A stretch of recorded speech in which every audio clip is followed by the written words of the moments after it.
মেষে বৃহস্পতি থাকলে স্বাধীনতার উচ্চ আদর্শ, বিজ্ঞান ও দর্শনের দিকে ঝোঁক,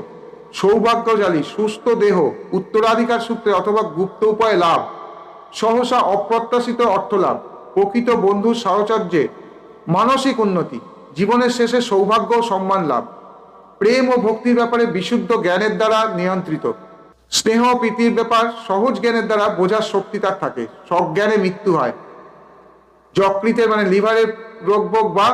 রক্তপিত্তের আশঙ্কা থাকে, বিবাহে প্রতিদ্বন্দ্বিতা ও ঝঞ্ঝাট, শেষ বয়স পর্যন্ত ইন্দ্রিয় সবল থাকে, বিদেশে ফাটকা অথবা স্পেকুলেশনের ব্যাপারে লাভ, জল ভ্রমণ বা দূর ভ্রমণে আনন্দ, সচ্ছল পারিবারিক অবস্থার জন্য কর্মোন্নতি, নিজের বুদ্ধি ও কৃতিত্বের জন্য বন্ধু ও মুরব্বী লাভ, ত্যাগের দ্বারা সাফল্য ও খ্যাতি। এখানে বিদেশ বলতে সবসময় সত্যকারের বিদেশ বুঝবেন না। বিদেশ বলতে